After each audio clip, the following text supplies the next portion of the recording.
भारतीय सेना की अद्भुत शौर्य गाथाएं इतनी ज्यादा है कि उनके लिए शब्द कम पड़ जाते हैं। उसने जहां एक ओर अपने पराक्रम का लोहा बनवाया है, वहीं दूसरी ओर संकट में फंसे लोगों को बचाया भी है। इस प्रकार उसने विभिन्न प्रकार की भूमिकाओं का बखूबी निर्वाह किया है। स्वतंत्रता के बाद सेना का भारतीयकरण हुआ। स्वतंत्र भारत की सीमाओं की रक्षा के प्रति उनका समर्पण विधिवत सुनिश्चित हुआ। अपनी प्रत्येक जिम्मेदारियों का निर्वाह उसने जान की बाजी लगाकर किया है। भारतीय सेना का इतिहास बहुत गौरवशाली है। देश की रक्षा में हर पल लगी रहने वाली भारतीय सेना इस बार अपने पराक्रम के 75 साल पूरे करेगी। इस बार 15 जनवरी 2023 को सेना अपना 75वां सेना दिवस मनाएगी। हर वर्ष 15 जनवरी को सेना दिवस मनाया जाता है। 15 जनवरी 1949 को पहली बार के.एम. करियप्पा को देश का पहला लेफ्टिनेंट जनरल घोषित किया गया। इसके पहले ब्रिटिश मूल के फ्रांसिस बूचर इस पद पर थे। 15 जनवरी 1949 के बाद से ब्रिटिश इंडियन आर्मी से ब्रिटिश शब्द हमेशा के लिए हट गया था और उसे इंडियन आर्मी कहा जाने लगा था। Field marshal KM. करियप्पा आजाद भारत के पहले आर्मी चीफ बने थे। तब से लेकर आज तक हर वर्ष 15 जनवरी को सेना दिवस के तौर पर मनाया जाता है। भारतीय सेना का उद्भव ईस्ट इंडिया कंपनी, जो कि ब्रिटिश भारतीय सेना के रूप में परिवर्तित हुई थी, और भारतीय राज्यों की सेना से हुआ, जो स्वतंत्रता के पश्चात राष्ट्रीय सेना के रूप में परिणत हुई। भारतीय सेना की टुकड़ी और रेजिमेंट का विविध इतिहास रहा है। इसने दुनिया भर में कई लड़ाई और अभियानों में हिस्सा लिया है तथा आजादी से पहले और बाद में बड़ी संख्या में युद्ध सम्मान अर्जित किए। सेना ने अपने पराक्रम से दुश्मनों को लोहे के चने चबवाए हैं। प्रथम कश्मीर युद्ध 1947 में हुआ। इसके बाद संयुक्त राष्ट्र शांति सेना में योगदान भी किया। 1948 में हैदराबाद का विलय किया गया। गोवा, दमन और दीव का विलय 1961 में सेना द्वारा किया गया। भारत चीन युद्ध 1962 में लड़ा गया। दूसरा कश्मीर का युद्ध 1965 में लड़ा गया। 1999 में कारगिल का संघर्ष हुआ। इन सभी युद्धों में हमारी सेना ने अपनी बहादुरी के परचम गाड़े हैं। सेना ने बहुत सारी नई तकनीक के जरिए काफी बुलंदियों को छुआ है। भारतीय सैनिकों के शौर्य, साहस, पराक्रम एवं बलिदान की गाथाएं सदियों से गाई जाती रही हैं। वे गाथाएं इतिहास में स्वर्णाक्षरों में अंकित है। शौर्य व साहस के अतिरिक्त भारतीय सेना सैन्य धर्म एवं चरित्रगत आचरण के लिए भी जानी जाती है। सेना का अनुशासन सबको अपने जीवन में आत्मसात करने की आवश्यकता होती है।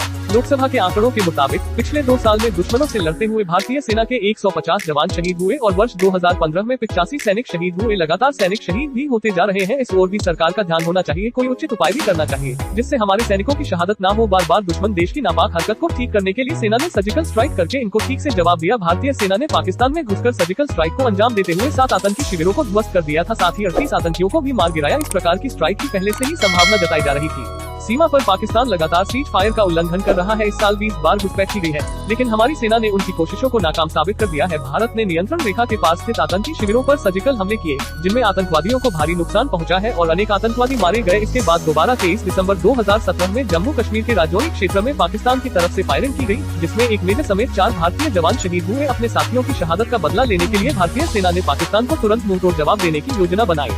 नियंत्रण रेखा पार करके 6 से ज्यादा पाकिस्तानी सैनिक मार गिराए। 3 सैनिकों के मारे जाने की बात खुद पाकिस्तान भी कबूल कर चुका है। उत्तरी कोर के जांबाजों ने 48 घंटे में अपने साथियों का बदला ले लिया था। भारतीय सेना का उत्साह लगातार बढ़ता है। सेना के इतिहास की गौरव गाथा हमेशा सुनहरे अक्षरों में देखने को मिलती रहेगी। एक जारी आंकड़े में बताया कि अगर सेना में भर्ती होने की उम्र वाले युवाओं की संख्या की बात की जाए तो चीन के पास ऐसे करीब 1 करोड़ 95 लाख युवा है, जबकि भारत के पास 2 करोड़ 30 लाख है। ये हमारे लिए गौरव का विषय है। भारतीय सेना ने आजादी के ठीक बाद ही 1948 में पाकिस्तान से युद्ध लड़ा था। इसके बाद 1965, 1971 सियाचिन और फिर कारगिल में पाकिस्तान को जंग के मैदान में धूल चटाई थी। इसके बाद भी पाकिस्तान अपनी हरकतों से बाज नहीं आता। आतंकवाद को शह देने की बात हो या फिर चोरी छुपे परमाणु हथियार जुटने की रणनीति, पाकिस्तान अब भी हमारे लिए खतरा है। लेकिन आज भारतीय सेना की ताकत ऐसी है कि वो किसी वक्त पाकिस्तान को मुंह तोड़ जवाब दे सकता है। भारतीय सेना की तैयारी ऐसी है कि दुश्मन को संभलने का मौका भी नहीं देंगे। सेना के जवान हजारों फुट की ऊंचाई पर अपनी हथियार गिलाते हैं और दुश्मन की हर हरकत पर पैनी निगाह रखते हैं। तब जाकर हम अपने अपने शहरों, गाँवों और घरों में सुरक्षित रह पाते हैं। इनकी शहादत को हर भारतीय नागरिक को याद रखने की जरूरत है। देश को आगे बढ़ाने में सैनिकों का बहुत बड़ा सहयोग होता है। आपदा राहत में भी भारतीय सेना का जवाब नहीं, इस रूप में उसकी प्रतिष्ठा पूरे विश्व में है। जब सिविल प्रशासन किसी समस्या के मुकाबले से अपने हाथ खड़े कर देती है, तब सेना के जवान ही मोर्चा संभालते हैं। आपदा में फंसे लोगों में भी सैनिकों को देखकर आत्मविश्वास आ जाता है। आमजन का यह भावनात्मक विश्वास दुर्लभ होता है। यह सबको नसीब नहीं होता, लेकिन हमारे सैनिकों ने कर्तव्य पालन से अपने को इसका हकदार बनाया है। वो तो सब्सक्राइब करो, वो जो लाल वाला बटन है उस पर फूल फेंक के